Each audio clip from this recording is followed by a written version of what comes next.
November 18th Wednesday.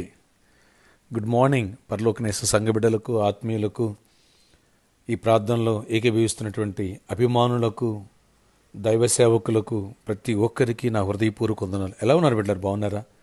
దేవుని మహాకృప ఇంతవరకు మన సజీవులు కాపాడారు. ప్రభుకే మహిమ కలుగునుగాక. ఈరోజు బుధవారం కాబట్టి మధ్యాహ్నం 12 గంటల నుంచి 1:30 వరకు ఫాస్టింగ్ ప్రేయర్ ఉంది. పార్టిసిపేట్ చేయండి. మీ సమస్యలు బ్రేక్ త్రూ దేవుడు అనుగ్రహించునుగాక.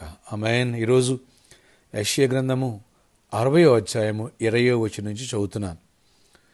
నీ సూర్యుడు ఇంకను అస్తమింపడు, నీ చంద్రుడు క్షీణింపడు, యెహోవాయే నీకు నిత్యమైన వెలుగుగా ఉండును. నీ దుఃఖ దినములు సమాప్తములగును. నీ జనులందరూ నీతిమంతులయుందురు. నన్ను నేను మహింపరుచుకున్నట్లు వారు నేను నాటిన కొమ్మగాను నేను చేసిన పనిగాను ఉండి దేశమును శాశ్వతముగా సుందరించుకుందరు. వారిలో ఒంటరైన వాడు 1000 మందగును, ఎన్నిక లేనివాడు బలమైన జనమగును. యెహోవానగు నేను తగిన కాలము నీ కార్యమును త్వరపెట్టుదును. చూడండి, ప్రవహిస్తున్నటువంటి వాగ్దానం. నీ సూర్యుడింకా అస్తమించడు, నీ చంద్రుడింకా క్షీణింపడు, దేవుడే నీకు వెలుగుగా ఉంటాడు. Praise the Lord. ప్రభువే మనకు వెలుగుగా ఉంటే ఇంకా చీకటి ఎక్కుంటుంది, దరిద్రం ఎక్కుంటుంది, పాపం ఎక్కుంటుంది, లోకం ఎక్కుంటుంది. వాటన్నిటి నుంచి విడిపించి వెలుగు సంబంధులుగా మనం తీర్చిదిద్దాలని దేవుని యొక్క వాగ్దానం. అంతేకాదు, నీ దుఃఖ దినములు సమాప్తములగును. ఈరోజు ఎవరైతే ఈ ప్రార్థనలు ఏకీభవిస్తున్నారో నీ దుఃఖ దినములకు దేవుడు ఫుల్ స్టాప్ పెట్టబోతున్నారు. ప్రభుకే మహిమ కలుగును గాక. నీ జనులందరూ నీతిమంతులుగా నన్ను నేను మహింపరుచుకున్నట్లుగా వారు నేను నాటిన కొమ్మగాను నేను చేసిన పనిగాను ఉండి దేశమును శాశ్వతంగా స్వతంత్రించుకుంటారు. What a wonderful word. ఎప్పుడైతే మనం నీతిగా యథార్థంగా జీవించే శక్తిని ప్రభు ఇస్తారు, మనంతరం మనం నిలబడలేం. ప్రభువుని నమ్మటమే నీతి.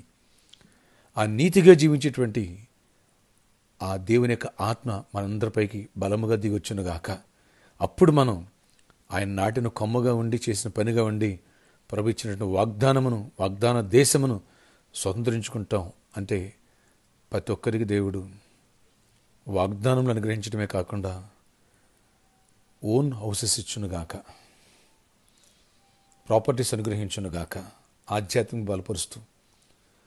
అంతేకాదు, ఒంటరిగా నన్ను కుంగిపోతున్నావా? వారిలో ఒంటరైన వాడు 1000 మందగును, ఎన్నికలైనవాడు బలమైన జనాంగమగును. ఇక్కడ చూడండి, అసాధారణ శక్తితో ప్రభుని నింపి మన సంతానాన్ని అభివృద్ధి చేస్తానంటున్నాడు. నీ బిడ్డలను దేవుడు దీవించునుగాక. అంతేకాదు, పరలోక నేస్తంను కూడా సంఖ్యను ఇంకా వృద్ధి పొందించి ఆత్మలనిచ్చి దేవుడు మహిమ తెచ్చుకునుగాక. ఆమేన్. ప్రభు ఈ కార్యములు చేయబోతున్నారు. విశ్వాసం ఉంచుదాం. మన జీవితాల్లో, మన కుటుంబాల్లో, సంఘములో అద్భుతాలను రాబోయే రోజులు చూద్దాం. అది ఇప్పటి నుంచే ఆరంభమగునుగాక. ఆమేన్. ప్రే చేస్తున్నాను. ఆశ్చర్యకరుడా, ఈరోజు ఈ వాగ్దాన వాక్యము ఎత్తిపెట్టి ప్రార్థిస్తున్నాం. నాయన, మా దుఃఖ దినములు సమాప్తమగునన్నాం. తొలగించండి, చీకటి తొలగించండి, దుష్టుని బారి విడిపించండి. పాపము నుంచి, శాపము నుంచి, దారిద్ర్యము నుంచి, సమస్యల నుంచి, శత్రువుల బారి నుంచి, కోర్టు కేసుల నుంచి, పోలీసు కేసుల నుంచి విడిపించి ప్రతి ఒక్కరికి ఎవరైతే ఇలాంటి ఇబ్బందులు పడుతున్నారో నాయన వారందరికీ డెలివరెన్స్ ఇవ్వండి. ఎవరైతే మరణకరమైన వ్యాధులతో, అది కరోనా వైరస్ వలన లేదా క్యాన్సర్ హెచ్ఐవి వల్ల, లంగ్స్, లివర్, కిడ్నీస్ ప్రాబ్లమ్స్ వల్ల, హార్ట్ ప్రాబ్లం వల్ల ఎవరు సఫర్ అవుతున్నారు అందరికీ స్వస్థత, విడుదల దయచేసి గొప్ప కార్యాలు చేయండి. ఈరోజు ఫాస్టింగ్ ప్రేయర్లు గొప్ప విజయాన్ని ఇవ్వండి. ఏ వ్యతిరేకత ఎక్కడ ఏర్పడిచ్చినది, ఎవరైతే పార్టిసిపేట్ చేస్తున్నారో అందరికీ బ్రేక్ త్రూ కలుగునుగాక. జాబ్ లేని బిడ్డలకు జాబ్స్ ఇవ్వండి, సమాధానం ఇవ్వండి, ఐక్స్ కోరిన వాళ్ళు ఐక్స్ ఇవ్వండి, వివాహం కాని వాళ్ళకి మంచి భాగస్వామి నుంచి మ్యారేజ్ చేయండి. ఎవరికైతే గర్భాలు ఇవ్వండి, గర్భిణీ సరికి సుఖప్రసవాలు ఇవ్వండి. సమాధానం దొరకాలి. విడిపోయిన కుటుంబాలు కట్టబడాలి. కృప చూపించి ఈరోజు బుధవారం ప్రేయర్లో కూడా గొప్ప విజయాన్ని ఇచ్చి మహిమ తెచ్చుకోనమని, దీవెన దయచేయమని, ముందున్న నాయన మాకిచ్చినటువంటి ఈ ఆలివ్ ఆయిల్ 5th అనాయింటింగ్ ఫెస్టివల్లోకి మమ్మల్ని నడిపించండి. కృప చూపించి గొప్ప విజయాన్ని ఇవ్వండి. యేసు నామములో ప్రార్థిస్తున్న తండ్రి, ఆమేన్. మధ్యాహ్నం 12 గంటల నుంచి 1:30 వరకు జరిగేటువంటి ఆ ఫాస్టింగ్ ప్రేయర్లో పార్టిసిపేట్ చేయండి. మీ స్నేహితుల బంధువులు కూడా తెలియజేయండి. May God bless you all. Have a nice day. వచ్చే సండే చివరి ఆలివ్ ఆయిల్ అనాయింటింగ్ మిస్ కాకండి.